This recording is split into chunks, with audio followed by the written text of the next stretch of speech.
Hey, friends, and welcome to Sanctification Station. I'm your host, Steph Strenz, and around here, we're all about sanctified living from the inside out, growing in faith, stewarding our health, and becoming more like Jesus one faithful step at a time. So wherever you're listening from today, I'm so glad you're here. Now grab your Bible, your coffee, or your favorite wellness drink, and let's get rolling. Hello, friends. Welcome to Sanctification Station. This podcast has a very special episode. I'm welcoming my friend Shelley Leman on here. She is the founder and executive director of Joshua Tree Ministries in Central Illinois. So I want to introduce Shelley, let her say a little bit about herself, and then we will get into the show. So welcome, Shelley. Thank you. So, Stephanie said, I'm the founder and executive director of Joshua Tree Ministries and Childcare. We are really new. So we started about 2.5-ish years ago. And so we're about 75% close to opening our doors and welcoming our mission. Our mission really is to help solve the problem of generational poverty in our community of McLean County, specifically starting in Bloomington Normal. And more about me, I guess I was a teacher for about 20 years. Part of that was up north in Chicago suburbs. And then the last 12-ish were in Bloomington. So thanks for having me. Yes, I'm so excited. You guys are so close. I know this has been years in the making for you. So I'm sure that feels so good to be close to opening your doors. Yeah. But yeah, so welcome. And I was going to talk a lot about Joshua Tree Ministries, but I would like to start first with you and how your faith has grown. So if we just want to start, I always like to go all the way back to the beginning and just have you talk about how would you describe your faith growing up? Well, so that non-existent. So I grew up in, which I always think is a really cool story of kind of relatable to anybody who's had any faith journey, whether it's growing up in church or growing up, as an agnostic or atheist or what, like me, nothing really. So my family, I guess they would consider themselves Catholic, although they mostly were like an Easter service growing up. My extended family, my personal family, my parents were divorced. So I was raised by my mom and my stepdad. And then we had a blended family with step siblings and half siblings and all of that. And so honestly, it was so non-existent that well into junior high, I would confuse what Easter and Christmas were about. So, and I had like no connection to the story of Jesus or what that meant or the significance of his birth and resurrection. Obviously, that I have such a deep, grateful heart for now, but I didn't have any of that teaching. I had some seeds along the way, but mostly I grew up without faith. Mm-hmm. Yeah, those stories are always so cool that you can grow up with little to no faith, completely non-existent in your life, and then God still pursues you and it's amazing. Chases after you, and still, He's always right there. I love that you say it that way because I really do think God, like the God of the whole universe, intimately pursues every one of us. And that to me is just fascinating. Mm-hmm. Yeah, I love that. So did you have any moments growing up, whether it was in childhood, adulthood, even through your teaching, did you have any moments where a big shift occurred or a time that you vividly remember where you know that your faith was being transformed? Yeah. Or do you remember the moment that your faith came to you? You said it was pretty much non-existent. So if there was a moment that you knew God was there and present. So my second daughter went to Evangel University down in Missouri, and I guess they have a name for this, like the slow converter, which is me. So I really go all the way back. So I remember going to Sunday school when I was a little girl, and the only thing I don't remember learning anything biblical or anything about anything relevant faith-wise, but I just recognized the difference in the people. And so that was kind of a big deal for me then. And then when I was in 5th grade, I met my best friend who ended up being my best friend for several years.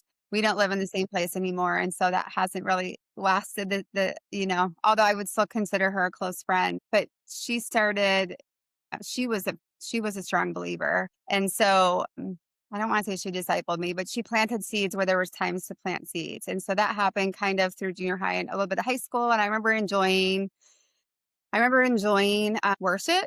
I don't know why though, because I really didn't know what the lyrics meant, but I enjoyed that part of that. And then I was really, when I went on Sundays occasionally, I had no idea why people would raise their hands. I had no idea why I would sometimes see people with tears.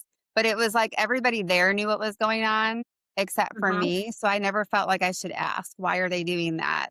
Which that has kind of stuck with me as I think about, other people who don't know the Lord yet. What we consider to be normal is really not for people that haven't Mhm. experienced that yet. And I remember those things vividly. And people would have probably been glad to share that with me, but they never did. And I never asked because I felt Mhm. kind of odd to ask a question everyone seemed to know. Right. Anyway, then I got a first job and I dated him for almost 6 years. And so faith was just completely tossed to the side. I never even thought about it, to be honest. And when I went to college at ISU, my senior year, my friends had met somebody and they met them in the bars and his whole group of friends. And I came back and then we had started dating. So this is not somebody who was like active in their faith journey or, anything spiritual. And as we dated, he wanted to introduce me to his family, and he grew up here in Bloomington, and his family pastored a church. So he kind of grew up with faith, brought me to Mhm. their service, and I saw everybody raising hands. And that was pivotal in my brain at the time because I thought, what are the chances that I would go 2 hours south, date somebody who's not going to church or pursuing that? And then he brings me to a church that reminded me of my best friend's church. Yeah. So for some Yeah. reason, that was a huge connection for me. And because of that connection, my minds and my thoughts and my heart kind of started to shift. And I kind of grew up, my family believed there was a God, but it was more like, if you're a good person, you go to heaven. And if you're a bad person, you go to hell. Right. And I'm a black and white thinker. And that didn't like, where's the line? I was trying to slice that in half and be like, I want to be that way. Right. And so I thought about that a lot. And they were preaching something different than what I had ever heard. And I learned really what the significance of Jesus's birth and the significance of him dying on that cross and what that did to me. And then I had to realize, wait, am I a sinner? Because I thought I was kind of a good person. And so, when you first feel that like I'm a good moral person, wait, Mhm. but compared to God, I'm so, you know, that friction, that tension that we all kind of go through as we become believers. So that was fairly slow, I would say. I was just learning, processing, but that was a huge pivotal moment. And then I ended up marrying that boy I met in college, and he had massive addiction issues. So the next almost decade, we went through. I tried to. I tried. I mean, tried to support him and went through lots of rehabs, and ultimately, unfortunately, we ended up divorcing as a result of those addictions. But God used that in the most powerful ways because I was put in situations I never would have been put in before. I was around people that I never would have rubbed shoulders with before. And I pursued God like I probably never would have had I not been so desperate for the peace only God could bring us. And Mhm. so especially those first few years were just pivotal in my faith journey, and also my compassion for people, my compassion for things that we as a society we tend to write off, like addictions, like homelessness, Mhm. those people groups that are like not the middle class norm. Right. There's a story there for each one of them, and God is pursuing them as much as he pursued me. And so those kind of intertwined a little bit. And I would say those few pivotal spiritual moments are what propelled me to be like, okay, this is God has a hold of my heart and I Mhm. surrender my will to his completely. And that's been, I don't know, almost 30 years ago now. Makes me feel really old, but Well, I know it's so fast too, especially as an adult, that it's crazy. yeah. Yep. It's amazing. And honestly, there were seasons of my life where I was like, was I really that rotten that I needed all of this adversity to seek after the Lord?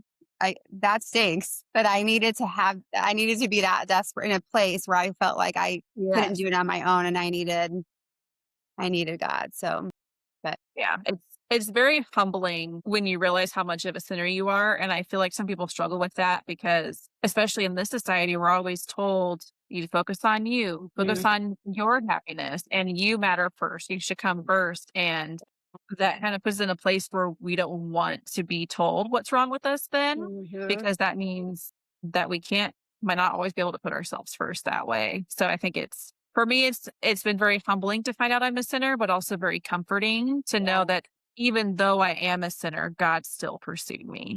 For and he sure. still wanted that relationship with me, For despite sure. all of my faults that I still have and I'm still Mm, battling. He still is choosing to pursue me every day. yeah. And as you kind of twist that, so I think earlier in my faith, it was more of like, okay, okay, okay, I'll do what you say kind of a Yeah. thing. And as I got further along, I was like, oh my gosh, please don't let me do anything but what you say. Cause I know your Mhm. ways better. Even Right. if it feels like, the little kid who can't have the sucker because I'm going to get a cavity, even if it feels like, but I want it. I Right. know for sure that his way is better. So Mhm. that's helpful as you grow in Yeah. your faith and kind of have those. Yeah, it is. Especially, I mean, right now my son is wanting snacks from the fridge that he probably shouldn't be having, but that's yeah, it's definitely a toddler where you want what you Sure. want and whatever your desire is, you wanna it's a lot easier to feed into it too. Mhm. And it kind of the best part about it is it all kind of lines up with scripture, right? I mean, it says when you're a baby spiritually, you want milk, you want to be fed, you want to be, and as you grow into less milk and more of the meat of things, and you can handle more and you can understand that no is no for your best, not because you just doesn't want to give it to you. Right. Yeah. Right. Exactly. Yeah.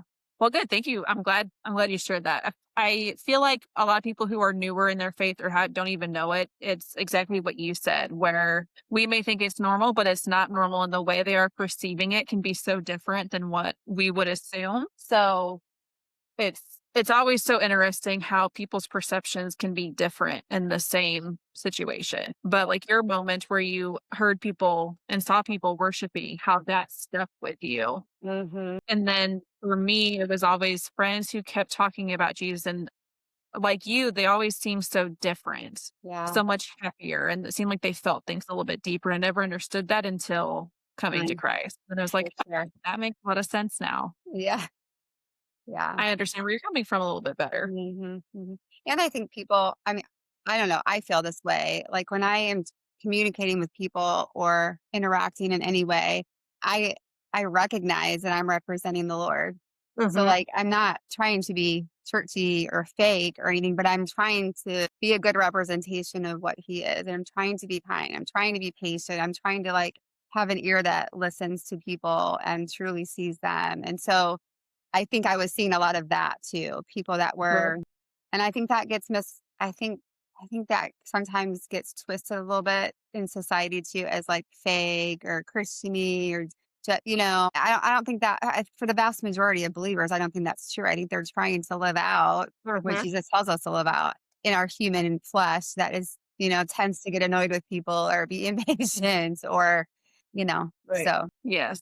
And I'd say for people who are Christians, they also are searching for that deeper relationship too. Mm, So it's not superficial anymore. I've noticed that's been a big change for me is when I talk to people, having the desire to want a more meaningful relationship with them rather than just small talk every day or right. keep sticking with your safe topics. I have a Mhm. desire to get a little bit deeper and ask them more questions and truly get to know their life and what drives them, what brings them joy, and Yeah. kinda gets to them on a deeper level, and sometimes I think people aren't used to that as much anymore. They're used to the Mhm. very superficial conversation, so there's probably a level of feeling uncomfortable with that, Right. but And they're I not, I think it mean, even just with phones, I think the eye contact, it's yeah. like when people look at you in the eyes, it's like, "Oh, you're looking at my soul." Right, right. You mean you wanna actually talk to me in person, not just through, text or Right, Snapchat or whatever they currently use? Yeah, right. I think that plays a big role too. It's Mhm, it's very easy to separate yourself, and I think that's also probably why a lot of people struggle with the fakeness, right? Because mhm. they're so used to the social media and everyone's always putting on a persona or an image that isn't Sure, genuine. So sure. the assumption is usually that something about you isn't real. What is it? And so Mhm, instead of trying to get to know you as a person, it just becomes, well, now I'm going to try to search for what isn't real anymore. mhm, mhm. Yeah, that tracks totally. So with all of that, what led you to starting Joshua Tree Ministries? So, well, I will just say I believe that everybody on this planet has a God-given purpose and he has plans for them. You don't know unless you ask the Lord, but I believe everybody does. And so even when I wasn't a believer, So I grew up in Orland Park, which if you know the area, especially when I was growing up, it was like predominantly white, middle to upper class. I think in my graduating class of over 800, almost 900 kids, I think maybe two African Americans. I don't remember any other race, to be honest, besides Caucasian. So this was a random, but the church that my friend had gone to for youth group, they were going to go serve sack lunches in Cabrini Green, which Cabrini Green, when I was in high school, was where all the gangs were. I mean, it was like the worst part of the city of Chicago. And I'm a scaredy cat. Just by nature, if you know me, I am a huge baby. I will not walk in the dark by myself. Like I just kind of am that way. I've always been Yeah. bad dreams when I was a kid. And I've always just been more like, I startle easily and I wasn't scared at all. I'm like, I want to go. I want to go. And I was around the roughest people and I felt like I just was alive. Like I totally thought it Mhm. was the most amazing thing. In high school at that time, I went to Sandburg High School and we had a requirement for volunteer hours. Mhm. And I didn't even know this place existed. It was in Palos Park. It was like I wish I knew now what it technically was, but at the time it wasn't an adult. So I just went where they told me to go. But they had a nursery mostly, but they also had a little bedroom. So at the time there was like a 3 and 4 year old brother who were there in Mhm. a foster care type situation, but there wasn't a placement for them. So they were living there. And then the rest of the facility was all 100% babies born to crack addiction. So we would go there and I would just hold them. And if you ever experience a crack baby, they're like it's like a sack of sugar or like a big sack of flour. They are like Mhm. so stiff and rigid. And I was so overwhelmed by the sadness of their start to life and that even though the workers there were treating them well, there was nothing wrong happening there, the security of different people all the time, different Mhm. people holding that. These kids are already babies that are going to have attachment struggles. And now they have different people trying to soothe them all day, different Right. people in the night shift, different people bathing them and feeding them and all these things. And that and the Caprini Green was like, this is what I'm supposed to do kind of a feeling, but I couldn't quite place it. Went to school. I did my clinicals at Bent School where I ended up teaching years later. And when I graduated, I'm like, I want to teach in rough areas. I don't know. I was like conflicted about should I be a teacher or a social worker? I kind of have just by nature, the way God made me, I just have a heart for both. Yeah. And so I taught in Crete and the first 2 years was fifth grade. Third year was first grade. And now when I was in first grade, I was pregnant with my third. I had a 4 year old probably 4 year old and 2.5 year old. And I knew how much I adored them. Like if you're a mother who loved, I mean, I just literally like, I just adored them. And my oldest daughter scraped for her leg for the first time. I think I teared up because her beautiful skin had been like, I was that kind of like ridiculous Yeah. time mom. Yeah. So I was seeing these first graders come in and I was seeing the interactions with their families. And I was like, what is causing this? How could you send your kid to school hungry? How could you, not in a judgmental way, like in an inquisitive, what is the Mhm. root of this? How could Right. you talk to your little person that way? How could you talk about their dad in that way when you see the big tears in their eyes? And I kind of started there. And I first year when I taught fifth grade there, I had a boy who been taken from his birth family. He was in a foster care family. That foster care family adopted him. Sounds like a great story. Except I sent him home with supplies once. He came in this gross, like dirty, oversized t-shirt all the time, like men's undershirt kind of t-shirt. So I let him borrow my sweatshirt because he's freezing in school. And he accidentally took it home along with some supplies I gave him to do his homework. And he was beat for it. He came back the next day and I went like this on his shoulder and just like, "Hey, good morning." And he went like that. And there were just like belt marks all over his back. And I Wow. thought, how is that fair? Mhm. I am like warming up my kids' towels in the dryer after the tub so they're not freezing.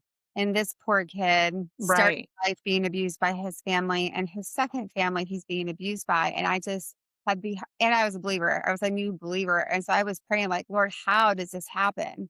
How do Mhm. you intervene in a situation Right. that can't intervene with. There's nothing you can do. So then I stayed home for a few years after the birth of my third daughter, and I got my master's degree at that time. And from that point on, I was looking at ways to help solve these problems. So I got a double master's and I got one in curriculum instruction and then also reading instruction so that I could teach intervention.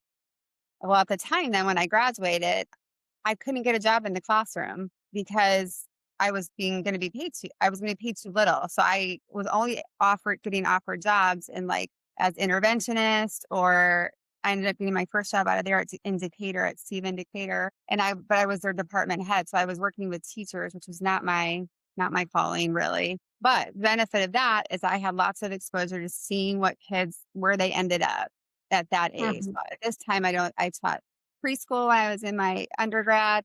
I've taught first grade, fifth grade, and now I'm seeing seventh and eighth graders. And I'm hearing them say things like, especially the girls, well, what are you thinking about when you think about your future? What kinds of things are you thinking about? And they would say, I'm going to have a big house and I want 5 kids and da, da, da, da, da. And I said, well, what kind of things do you think you need to do to get that? First of all, it was a very superficial goal, right? Like the big house and the Mhm. fancy cars and like that's all just money. Right. So Mhm. I would ask the things like, what tangible things do you think you should do to make sure that happens? No idea. Not the first clue. Not going to college, not getting a job. Mm. And you don't have to go to college, certainly not, but no trade schools, no career ideas that's going to make you more than, at the time, $15 an hour. So I remember Mhm. thinking, what a disconnect that is because I see all these kids when they're itty bitty with so much potential and then nobody's guiding them. And Right. not because parents are bad people, but because nobody guided them. Mm. It's like this vicious generational cycle. Anyway, I'll try to wrap it up. I just saw these little bits of examples. So then I moved down and I went to event school where I started in Mhm. first grade. And then our reading specialist, sorry, it's allergy season and my nose is so itchy. I'm like itchy You're nonstop. okay. And the reading interventionist after my first year there had retired and I was the only one in the building qualified, which I call that a Mhm. God moment because I didn't want to be an interventionist again. I wanted to be in the classroom. So I was an interventionist for 3 years. And in that, I was able to see data across the board. I was able to see what we can do and um, what actually happens when we provide interventions. Is it actually doing what we want it to do in terms of longevity? And then I was Right. also able to do a home visit that way. Oh, yeah. Yeah, so the home visit was super telling because I was able to see the way that lots of my kids were living. So when I would see my students, that reeks of urine, I knew why by looking at that air mattress on the floor with, blankets that were saturated with urine. Right. And when they had bed bites, they were sleeping on the floor. Right. Basically, I saw all the symptoms, but I had no idea why it was happening. I mean, I could kind of make Mhm. guesses, but tired kids, dark circles under their eyes, like, and I Mhm. was able to see like really bad nutrition, like what was in the fridge, what was all over the floor, what kinds of things, like even just the air they were breathing, like with all of the toxins and smoke, things that were being smoked, and all of that was happening. And then I saw a bedroom with nothing in it besides clothes. Like, I don't know, your kids, my kids, they have books and toys and like things to do to Mhm. help build their brain. And all Right. of that was kind of missing. So anyway, that was just kind of another step towards Joshua Tree that I didn't know was happening. And then we had COVID and we had the video teaching. And the things I saw through video were just absolutely horrifying. And parents Mhm. knew I could see it and I could hear what was happening. So it wasn't like it was even Right. being hidden. So imagine the things that you would not do when videos were there. Mhm. And that was deeply disturbing to me. It was and I say this all the time, but it was much like walking into Walmart and seeing a kid be horribly beat and then just walking by and doing nothing about it. The Right. average person couldn't do that be Mhm. and feel okay about themselves because the child needs help. And that's how I felt with video teaching. I was like, "Oh my word, I can't even believe what I'm seeing." And yeah, and then we have an overwhelmed DCFS system in Mhm. place that kids are really not Right. being helped when you even make a hotline call, but you're required to, but it doesn't really even oftentimes it's not helping the situation even. So Mhm. again, more stair steps towards I have to do something. I have to do something. And then when kids came back from COVID and they were back in person, the amount of trauma I saw on kids was just unexplainable. It was Yeah. incredible. Being home with your family caused kids to behave in the ways that they were, just sheerly out of being traumatized for the last Mhm. year and a half, 2 years. Yeah. And then we lost a lot of services. So we lost a lot of intervention and kids were just being kind of pushed ahead. And I just thought, it wasn't a conscious thought. I'm like, I don't know how much longer I can do this and just teach knowing that I'm not really making the impacts I used to think I was Right. making. Right. And this part I can't really explain besides it's just a spiritual thing. So I'm Mhm. just gonna say it how it is, how Joshua Tree happened, but I have it written in my Bible. So I'm just gonna read it. I love the Old Testament because I think the Old Testament Yeah. is awesome. And it gives a I whole used to picture of dread the Old Testament, and I have a new the more I read it, I have uh-huh, a much better appreciation for it. right. Like that God is the same God as ooey gooey lovey Mhm. Jesus. Like it's a whole Yes. picture. It's not just ooey gooey lovey Jesus. Yes. So anyway, Yes. I was starting the book of Joshua. So for those that are familiar, Moses is kind of ending his reign and is about to pass the baton to Joshua. And so that's the start of that. And it's called Kingdom Dynamics in mine, but it's like a little teaching about what you've just read. So it says, preparing for God's future assignment, biblical men.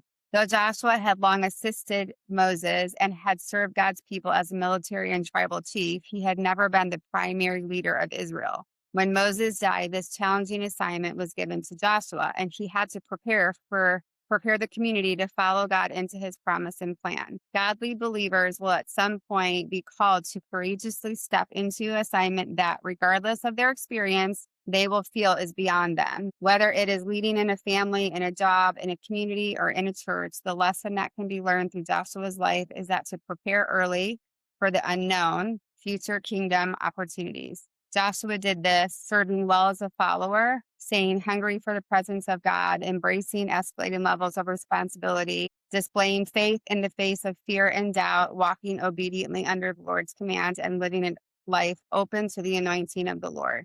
A follower of Christ who lives in this manner will step into a life of increasing authority and impact. So I wrote, this is January of 2023. I said, pray, what is he calling me to? Like I Mhm. felt that in every part of my spirit. I don't know what that means, but I know that's for me. And then I just put 129. So I don't know what part of January, but I think it was just a week later. I wrote Psalm 68, Isaiah 41. Those two scriptures popped out at me and it was start earlier. That was the phrase God gave me is start earlier.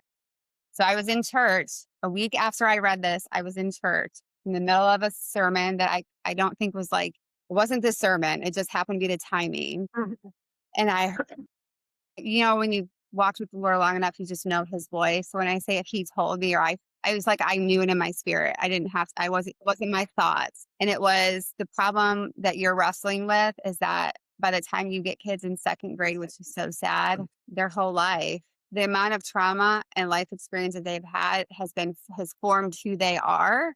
And then you only Mhm. have 8 or 9 months with them and they're off to the next grade. You have to start earlier. That's all I heard. And I just was writing and writing and writing. I'm like, I Nice. knew what that meant. And the cool part about that is when we lived up north, we lived in Lockport, and I had this memory that I remember thinking I was a younger believer back then, but I knew it was something significant. I was riding my bike with my girls in the back like harness thing trailer, and we were riding through a neighborhood and there was this house with this big front porch. It was just like a normal house. Like, I don't know, it's just a normal house. But I remember I stopped and looked at it and I'm like, that is the way that if kids have to be in daycare, that's the way it should be. It should feel like a home. It shouldn't feel like an institutionalized business. I don't know Mhm. why I wasn't even Yeah. I mean, I don't know why I thought that back then. But as soon as that day happened, that came to my mind that very day. And I was like, oh my gosh, that is what it is. That it takes a village really to raise kids. That's the old Mhm. mindset, right? When like our grandparents were young, like all the, Yeah. houses and neighbors were like, hey, Johnny, get out of the street. You're going to get hit. It wasn't like, Mhm. hey, don't talk to my kid that way. And Right. how can we, the church, not necessarily me, but how can we be that for these families? And it's not just, listen, when my husband at the time was a drug addict, I was a single mom for years. I was all the things. I grew up middle upper class, and I was on food stamps, and I was using WIC, and I was doing all the things that these, I'm Mhm. not talking about people like me, even though I could have used, I could have used the help of daycare at the time. That's not what I'm talking about, because I had the tools to kind of climb back out of that and rebuild. I'm Yeah. talking about the generational families that have lived this way and their families have lived this way, and they have no idea how to get out of it or why they would. They don't Yeah, even and maybe they've have, done it so long, it's just normal to them, and it it's hasn't very even normal. occurred that there can be something better, that there can be a change to.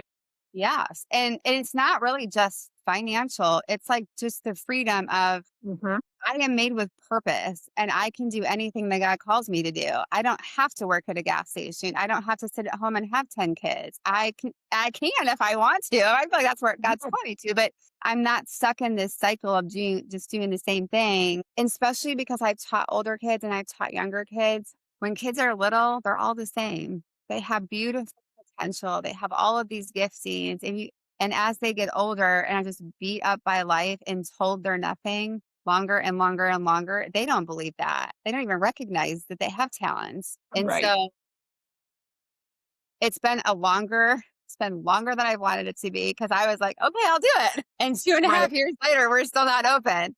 Mhm. And God has provided the way and has been so faithful. And I can tell you a million. In the first 6 months, I could go on and on about all the little miraculous ways that God has told me to go forward and go. Because when I quit my job, I'm telling you, I cried like a baby. Thinking of leaving, I felt like I was abandoning those kids, and I loved them. Like I used to call them my kids, like my school kids. And I felt like I not just taught them, but I also mothered them and gave them the hugs that maybe they were missing for whatever reasons at home. So anyway, it was a struggle to leave, but also I knew for sure that's what I was supposed to be doing. Mhm. And so anyway, I kind of made that a long story, but that's where it starts with that scripture the week before. I felt like I really You're just right. heard the Lord's voice clearer than I had before. Mhm.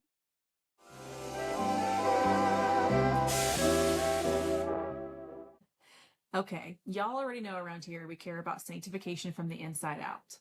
And honestly, the environment we live in matters too. Scripture tells us our bodies are temples, so what we breathe in, clean with, and surround ourselves with matters. If you've been wanting to create a cleaner, more peaceful home without all the junk, check out my wellness shop linked below. So, Yeah, I've talked about it in a couple of the episodes too. I always think it's so interesting how God speaks to people because it's so different for mm, everybody. Like for mhm. me, it's an audible voice. So I can actually hear someone talking and I know that it's him. But then for other people, there's no voice at all. It's just that really strong feeling in their spirit. And they know, like, okay, if I get this strong feeling, I know that's the Lord speaking to me. So Mhm. I was You hear an always, audible voice. That's so cool. My husband has only heard a voice audible once, and he said it was the coolest thing ever. Wow, that's yeah, amazing.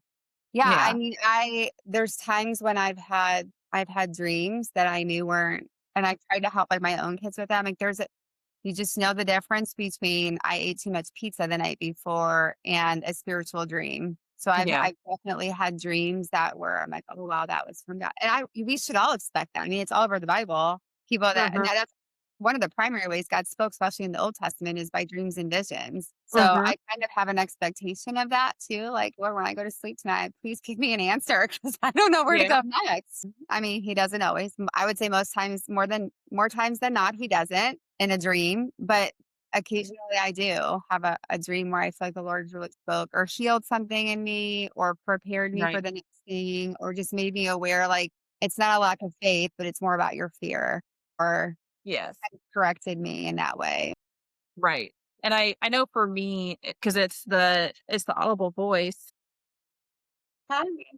but I have my own struggles with that too, because then I hear different voices that I know aren't from the Lord. And so it's Mhm. a lot of discernment of, okay, is this you or is this the enemy trying to trick me into thinking that it's you? Yeah. So the discernment is that I also find very interesting, Mm, which I just think it's cool how God meets us where we're at and helps us. Like for you, you like the dreams and the vision. So that's how he helps communicate to you because he yeah, knows that, hey, this is how I know you can help understand what I have for you. sure. And Yeah. then the fact that you're reading Joshua, the Lord has been leading me to read Joshua now. Mm, And I was doing the Bible recap, which is the chronological yeah. order, right? I started January 1. So I started to be past Joshua, but he had me pause and wait.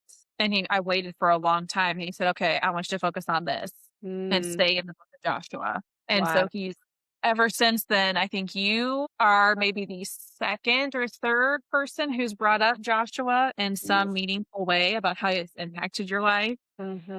But it's just cool how for me, he helps you and I connect. And now hearing that you have been reading Joshua, there's that So connection of, cool. okay, Joshua helped you find your calling. And I feel like I'm still in the middle of finding mine. Mm. And he's Well, using me too. repetition always does it for me. I always notice that if he's speaking to me and I like am dum-dum and missing it here, I'll get, a person, a priest, or I'll hear it, read it in the word. Like there's always this repetition of Mhm.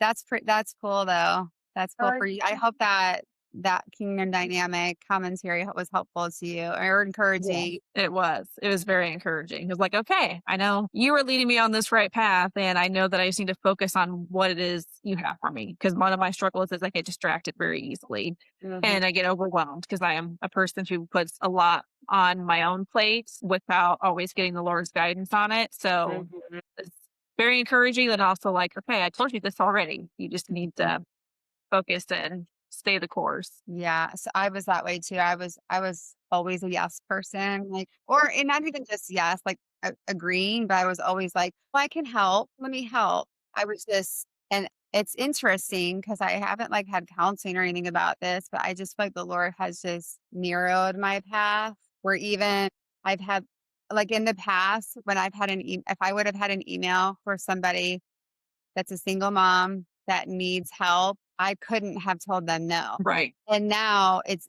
not easy for me to say. It is easy actually. I don't want to say easy like in a cold way. I'm happy to help like navigate and get you into a space that or a place that can help you. But our mission, it's like almost like the Lord just laser focused. Like you are to work with people from generational poverty, not all of the other people that need help too, like help guide them Right. to the right services, but that's not what I have for you. And that has Yes. for me that tends to have a heart that breaks for people that are struggling Mhm. to help. It's like he just my focus is crystal clear. Like Mhm. other people have different, there's people out there that I'm having help in that situation, but that's not you. Right. Yeah. Yeah, I think for a lot of people, especially people who have servant hearts, like you do, and for me too, it's so hard because you want to say yes to everybody. And Mhm. you feel like if you don't, that you're somehow failing them or that you're not doing what you're supposed to do. So having the Lord's guidance on, I have people to help them. You are not those people. I need you here. And Mm, also understanding and having that comfort and knowing that even though you might not be able to help that person, the calling that he has for you is so important because you're helping these people instead. And right. you're creating impact for these people that he has for you. And that is just Mhm. as important as the people he's calling to help that single mom that you might not be able to help Mhm. yourself. Mhm. So, And I've kind of learned to, especially after COVID and just some of the things I was seeing, like I physically have like this righteous kind of anger when there's like a justice issue. And when I feel that, it feels like I literally will get hot and start to sweat and like my face will turn bright red. I was like, I have got to. And I feel like that's just, I mean, it's also hormones, but it's also right. like the Lord saying, like, this is what I made your heart to break for. Yes. Other things you may have compassion for, but it's not necessarily the thing that's gonna raise your heart rate and get you like, you've got to do something to help kind of a thing. So Hmm.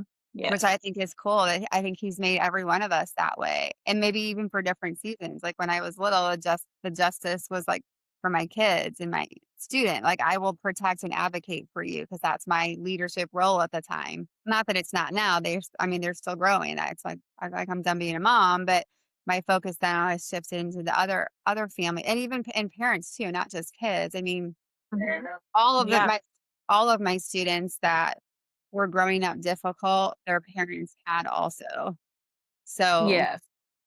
kind of helping them to go on their own journey of healing and learning who they were. Mhm. Sorry, he's wanting his shoes on. That's okay. So, Joshua Tree Ministries, can you explain a little bit more about the mission that you have and what God has set on your heart with this particular organization and maybe some goals that you have too once you guys are opened up? Yeah, sure. So it's been kind of a refining. So the initial, like I said, was just start younger. And then I had, okay, well, we should do this. And like my own thoughts, like how I'm going to, and the Lord corrected me several times.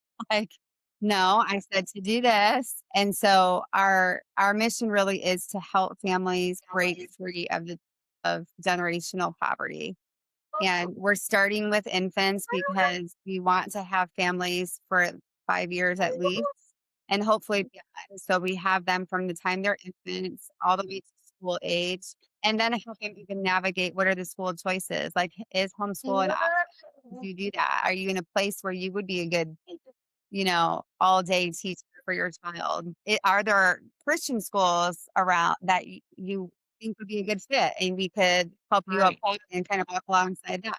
Is public school great, but you need before and after school care? You can come back here with us. And so our goal really is to start with infants and toddlers and before and after school. And back when I taught fifth grade, at my very first job, we had a speaker. Her name was Ruby Payne, and she is like the guru of social classes and poverty in general. And so her Mhm. model, which I think this is hilarious because the God gave me this plan that I thought was my great idea in the shower, like 4 or 5 months after. And then I read her book. And I'm like, oh, that's really Payne's plan, actually. So she always says people have like there's people of poverty, and then there's the middle class, there's upper class, and there's all these hidden rules with each class thriving on middle class values. So if the people in poverty don't know what those hidden rules are or think they're stupid or whatever, they won't be successful in middle class, which means they won't be successful in life because they won't be able to get a job, they won't be able to keep a job, etc. Right. So her model is that you have a percentage, whatever you feel like, and we pray through what the percentage should be, but a percentage of your families come from a middle to upper class, and that would be willing to rub shoulders with the rest of our families. What I mean by that is when we have, a Friday night meal night, these families are willing to come and have a meal with our families of poverty. So it's kind of an interview process that we get the right combination of families. And then, so for the 75%, we are working hard with parents as well. So, Yeah. what's your current situation? Let's help formulate. I don't want to set their goals. I just want them to think through some goals and help them learn how to set goals. And honestly, a goal could be as simple as I'm going to set my alarm every day to be up at 7 o'clock so I can get my child to daycare by 8. That sometimes is not something that's been ingrained in their family Mhm. generationally. So if that's the first goal, that's great. We want the goal Right. to be attainable and something that parents can succeed at, feel good about, and then we can Mhm. kind of go on to the next one. Like, can we? I don't know. I don't know what the next one is, but it depends on each family. So that's kind of the mission of Joshua Tree. We're working on as a big, huge goal, a mission of breaking the generational poverty and changing a trajectory in a family. Yeah. A vision is to go be our vision really is for that relationship to stay. I think like to me in my mind, I think it'd be amazing if we had infants and we knew them all the way through their high school experience and we have a big Joshua Tree family coming to their graduation and cheering them on to the next stage of life. Like, yeah, I mean, that's kind of my an optimistic goal, but I think that's God's heart too, that we're not just daycare providers, but we're an extended family. We also Yeah. would love to have our right now we have a partnership with Vale Church and would love for like I guess it makes me a little sad to to think everything at Joshua Tree is amazing and all of our families think Joshua Tree people are so amazing and they don't realize there's a whole huge family of God's people out there that would love them just as well. So we're hoping to bring some community into of people who pour into our families and just kind of be an extension of us, an extension of the kingdom, really. Yeah. I was just on a podcast and they asked a question, which I thought was an interesting question. They said, you're a Christian, so do you have to be Christian to go there?" And uh, so I'm just going to mention it because I thought they were thinking it, maybe everybody is thinking it, but the answer is obviously no. Right. However, we are Christian. So like you will hear prayer in classrooms. They will be taught Bible stories. We will have Christian music playing, and that's for the benefit of the staff and all the kids. But for the adults, like the parents, I guess, of course, we would never push Jesus on anybody. But Right. is that is that our heart? Yes, we would love for Yeah. parents to grow and heal and get to the place where they're thinking about things spiritually, and we can answer questions and help disciple that way. Mhm. But it's not in our mission to like convert, everybody to Christianity, of course, but that's really not our job anyway. It's kind of God's job. So, Yeah. I was just gonna say that I feel like that's another misconception a lot of people have too is, oh, if you're Christian, that means you're gonna shove your religion down my throat and you're gonna try to convert me to it. No, the once you if you come to Christ, great, that'd be amazing. And to be able to witness that would be so mhm, cool. But ultimately it's between you and the Lord. totally. So, yeah, and I mean, along the way, absolutely encourage with worship music and prayer, and even if it might not something they're receptive to, still praying over them, I think can make a Mhm, huge, huge difference, and that's what for we're called to sure. do in the Bible too. It says to pray for everybody, especially Mhm, your enemies, but just pray for everybody and those in need yeah, for too. sure. And I think some of the I mean, I go back to my story about when I was going to church and they were raising their hands, people were crying. I'm like, "Why?" I never would have asked. Never would I have asked the questions and to feel like I was dumb or didn't really know what was going Mm. on. So, I hope that we build relationship and community and we set the stage well enough that parents feel like they can ask that. Yes. So, and I mean, it's no different than any other section of life. You go to a restaurant, they have pretty music and nice lights. And because they're setting the Mhm. stage to serve you a nice meal, I mean, I kind of think about it that way in the sense of we want to set things up so that you're comfortable to ask the questions. Now, you may seek out your spirituality and not fall in love with the Lord like we did, but at least the we've set it up in a way that you're pursuing that. And then it's God's job, it's the Holy Spirit's job to kind of work on you.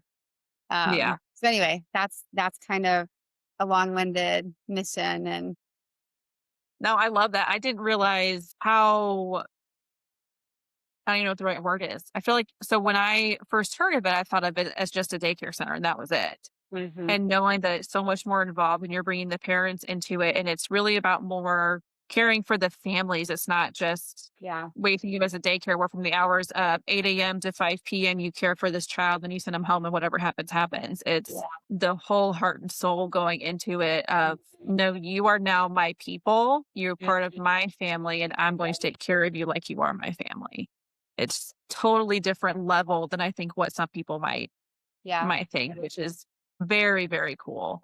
And knowing Mhm. that you're wanting to involve the community and the families and to just helping them, whether it's to minister or to just be supportive or to just love on them, Mhm. to knowing you're surrounding these families in need with people who do want to help and who will show them love that they've never seen before. Right. Right now, it's a big I did a difference. tour a while back. One of our classrooms will be a resource room. And so I was explaining that and they said, wait, because I was explaining what could be in a resource room. Like we will Mhm, have like my vision is kind of have like clothing, I don't know what they're called, the spinning like clothes hanging.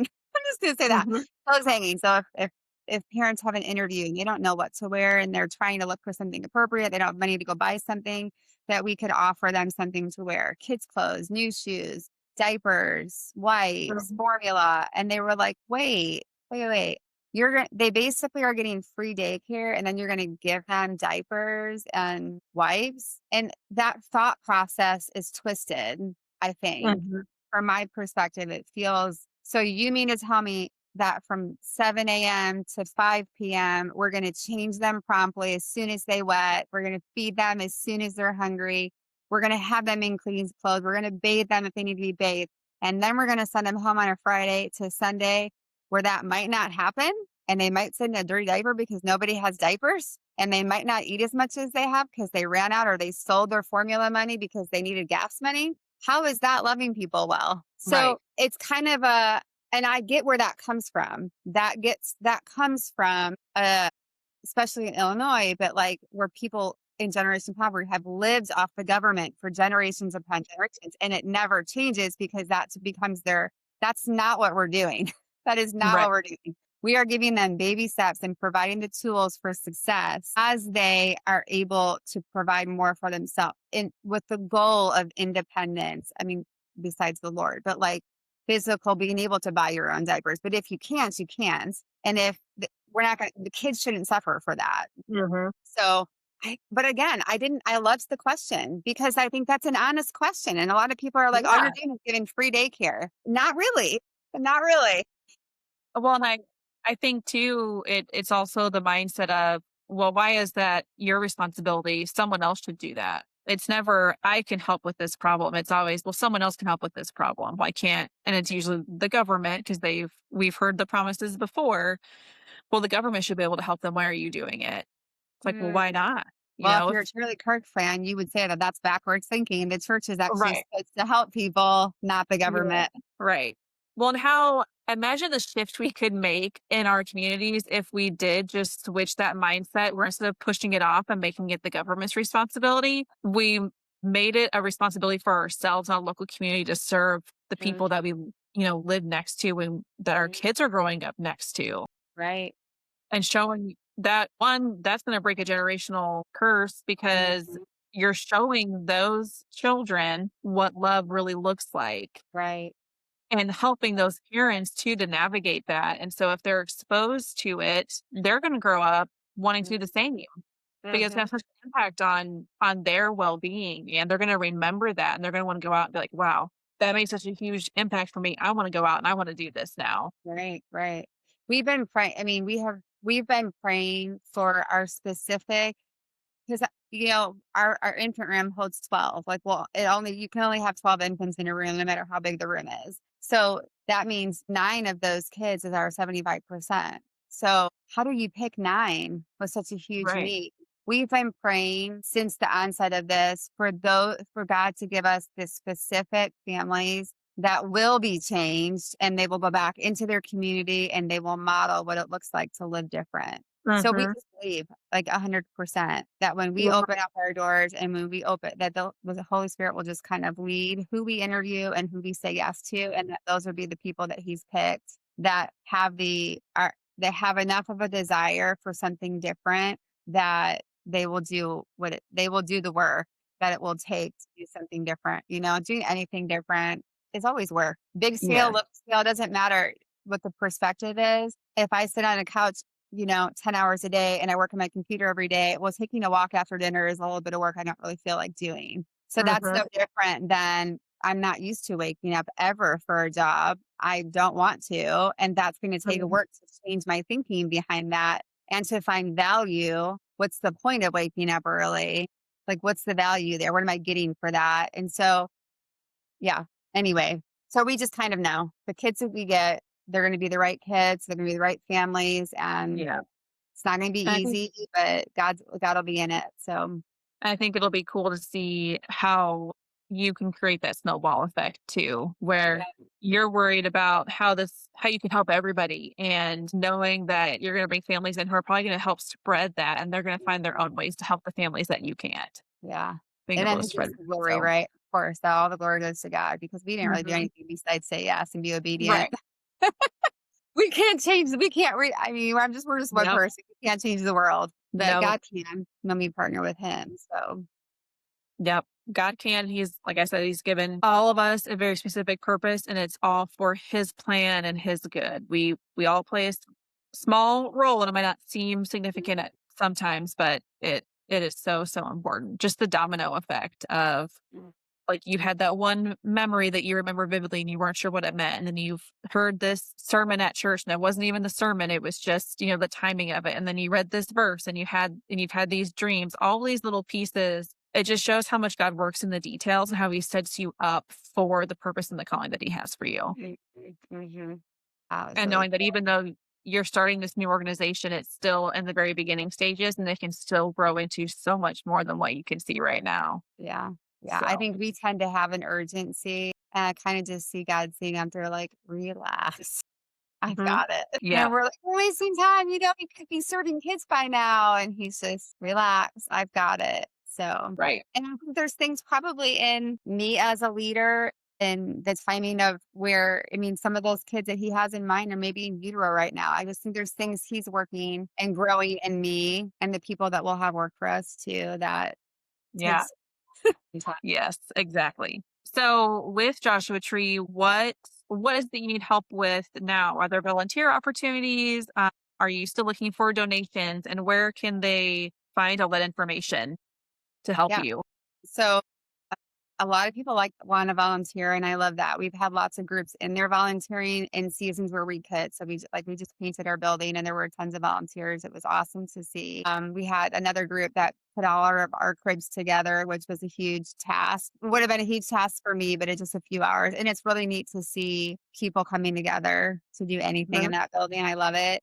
Currently, there's not a ton of volunteer, but donations, yes, of course. And I would love for people just to look at our website. Our website is www.joshuatreeministries.org. And from that homepage, you can look at our childcare page, you can look at our mission and vision, and then upper right-hand corner, I believe, I think it's an orange tab, it's a give tab. And then there's lots of different options. So there's like one-time giving, there is monthly giving, which is a huge benefit to us. It just helps us to budget well when we kind of know what's coming in, excuse Mhm. me, monthly. And then there's, if there was ever like a big, like if somebody was, I don't know, they sold property or something and they wanted to donate a lump sum, there's also a way to contact me on there too and maybe do a check that avoids some of the fees that are attributed with online giving.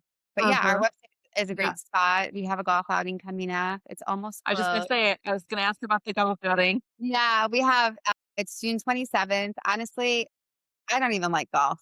I It's way too slow of a sport for me, and it's usually way too hot out there. But the event I think is super fun. And if you do like golf, I think it's a great deal. A foursome is $600. We do have two people that are looking for extra players. So if you're like listening and like, I would love to, but I don't have three other people, we do have a small option for that. You get a little gifts, which I think our gifts are cute. This is our third year. So I don't, after this year, I'm like, I might run out of ideas for cute gifts, but we haven't. You'll get a gift, and then there's a meal. Annie's Eats is providing the meal afterwards, and so and we are looking. We have all of our sponsorships covered except for our lunch sponsor. So we would love, we do, that is a need for us too.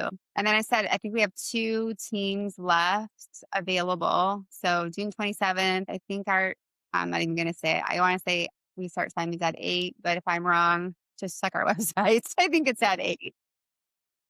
Yeah. It's a super fun day. It really is. It's cool to see everybody out there, and it's just I enjoy seeing people come together, and especially afterward when everyone's hot and they can just sit down and have a meal. Yeah.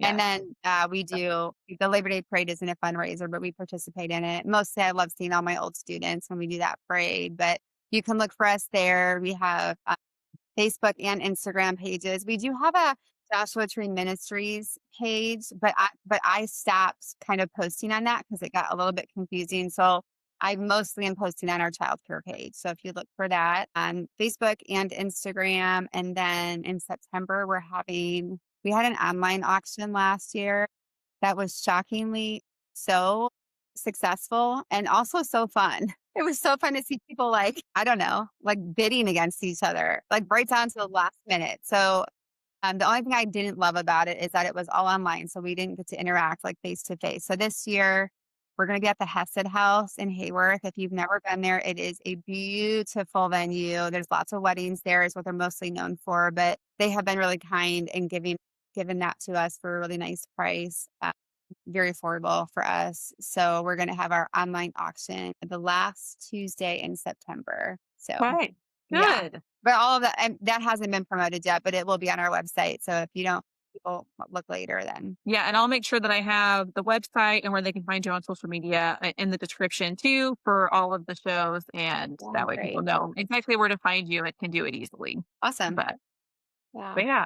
My last question for you, I kind of jumped ahead a little bit, but now that you guys are getting closer to opening up and getting this vision of what God has for you, are there specific pieces of scripture? Are there specific prayers that help keep you going and to help you stay focused on the task? And the reason I'm asking is because I feel like some of the listeners are maybe struggling with, okay, how do I stay motivated?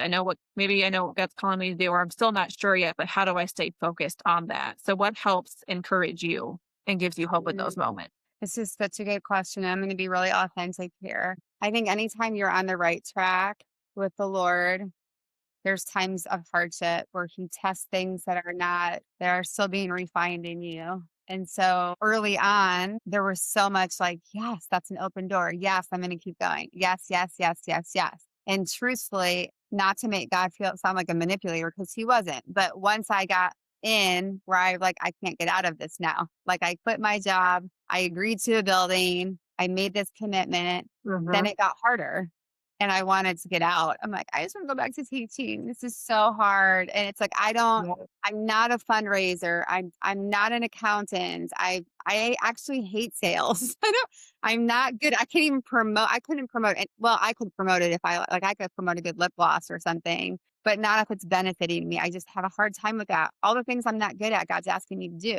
And I don't want to do that. And Yep. so there were times when I try to keep a positive outlook for the board. We have a board, of directors that help. But inside in my quiet time, I was like, I can't even pray. I felt discouraged. I felt like, did I hear him wrong? I second guessed everything. I had this underlying like failure, like I did all this, and everybody knows about it, and now it's going to fail. When I said I was going to do all these things, and I said I heard from God, and then am I going to like be a bad witness for him? And I'm telling you, the mind goes crazy when it's not submitted to Hmm. the Lord. And I have learned that, and it is, and not to make it weird for some people who haven't experienced this, but it is really just the enemy's playing field. When Hmm. you let your Yeah. mind get away from prayer and you let your mind get away from the word, it literally goes bananas and down dark holes it doesn't even match up to scripture, but in Hmm. your mind you think it. And so my encouragement is, and I wish somebody else would have known how I was struggling and would have been able to encourage me this way, is get up and do the same. Keep your rhythms. Hmm. Pray every day. Read the word every day, even if you don't feel it, even if you don't hear it, even if you feel like I'm reading this out of just straight being like rote, whatever. Keep doing it. Keep doing the things that you know bring you closer to the Lord and don't stop. Yeah. So, because I think even in scripture, I mean, I've read things in scripture. I was like, I haven't read that in Hebrews in 20 years. And all of a sudden it's screaming at me. So Hmm.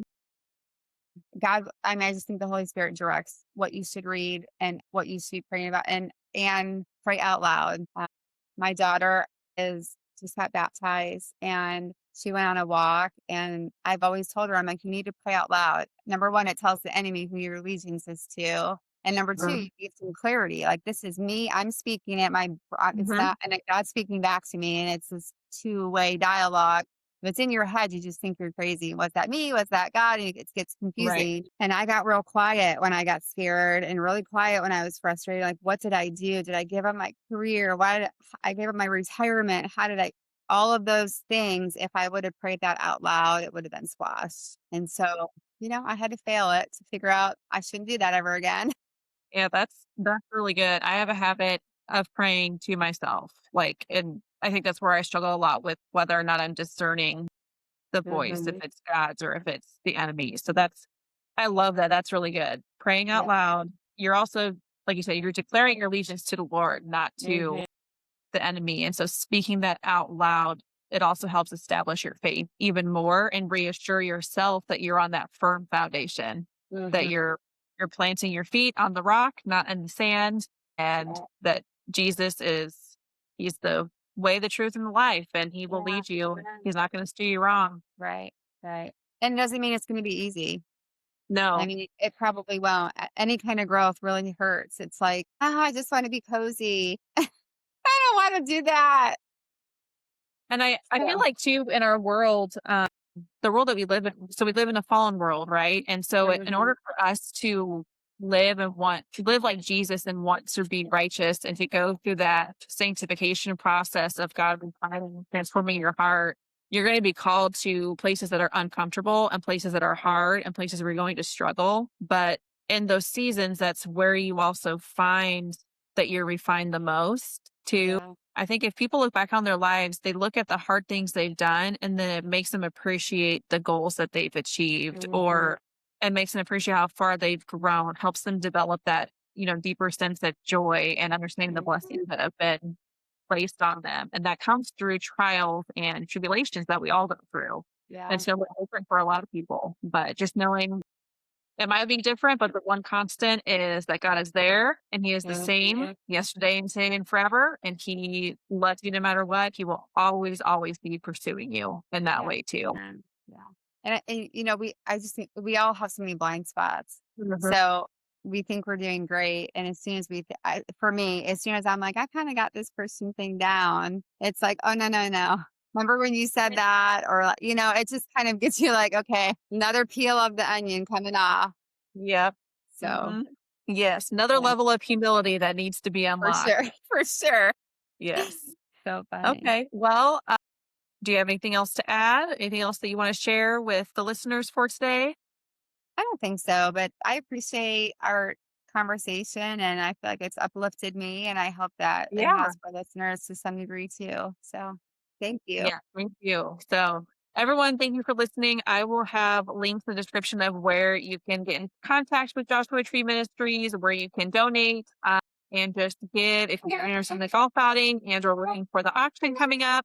We'll have information about that. But until then, I hope everyone has a blessed day and we are praying for all of you.